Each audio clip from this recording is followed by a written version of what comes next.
leo tarehe 23 ya mwezi huu wa pili mwaka 2026, Mahakama Kuu ya Tanzania Masijara ndogo ya Dar es Salaam chini ya jopo la majaji watatu, Jaji Ndunguru, Karemaha pamoja na Jaji Kiwonde, imeendelea kusikiliza kesi ya Jamhuri dhidi ya mwenyekiti wa Chama cha Demokrasia na Maendeleo ndugu Tundu Antipas Mughwai Lissu.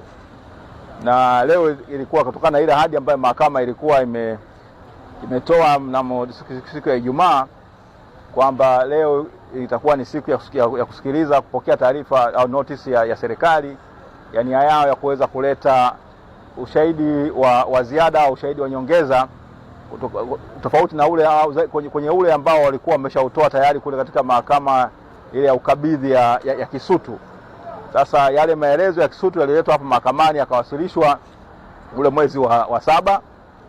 Sasa kesi imeanza kusikilizwa na majaji, na mwisho wa siku sasa ushahidi unavyoendelea, siku ile ya Alhamisi serikali walileta notice mahakamani, wakamkabidhi mwenyekiti wa Chama cha Demokrasia na Maendeleo, alafu vile vile wakaiarifu mahakama kwamba wanataka kutumia huo ushahidi. Lakini ambacho baada ya mwenyekiti kupitia ile notice alikagundua kwamba yule ambaye anatakiwa kutoa ushahidi wake, ile notice inamhusu yule mtu ambaye tayari alishawasilisha ushahidi wake katika mahakama ya ukabidhi au ile mahakama ya hakimu mkazi pale Kisutu inapokuwa na madaraka ya ukabidhi. Sasa mwenyekiti kama ametoa taarifa kwamba atawasilisha pingamizi siku ile notice itakapowasilishwa rasmi au itakapozungumzwa rasmi mbele ya mahakama. Na leo ndivyo ambavyo imetokea. Leo serikali wameweza kuwasilisha rasmi hiyo mbele ya jopo la majaji hiyo notice na kuanza kuizungumzia lengo lao. Sasa baada ya kumaliza mwenyekiti akawa amepinga kwa nguvu kubwa, akisema kwamba inamhusu mtu ambaye anaitwa ACP Amini Mahamba ambaye tayari yeye ni shahidi katika hii kesi.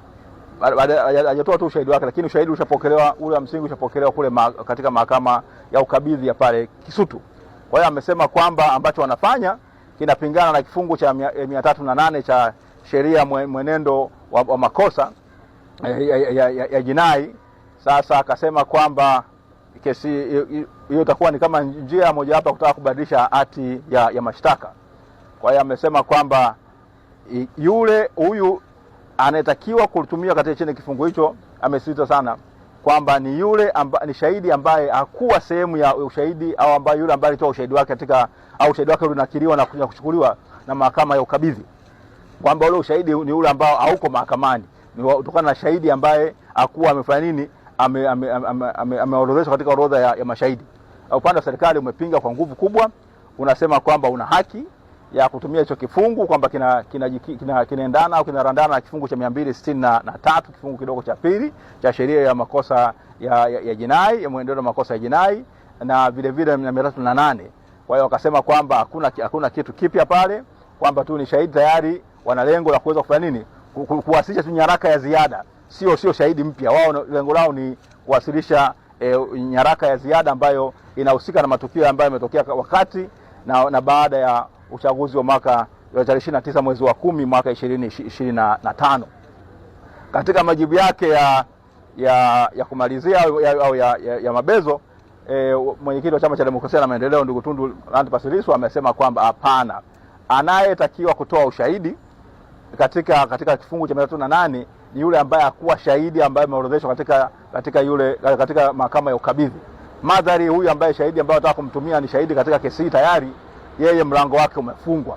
Kwa hiyo amesema kwamba mahakama isikubali, kwa sababu ikikubali itasababisha lile sanduku la Pandora au sanduku la mizimu na wadudu mbalimbali kufunguka. Kwa hiyo mambo mengi ambayo yasiohusika, ikiwemo na yale yaliyotokea na mauaji ambayo yalitokea tarehe 29 mwezi wa 10 yatazungumzwa na mahakama. Lakini mkumbuke kwamba chaji yake au mashtaka yake yanahusiana na ile kauli aliyotoa tarehe 3 ya mwezi wa 4 mwaka 2025, ambaye kwamba alisema pamoja na mambo mengine kwamba tutazuia uchaguzi na tutakinukisha.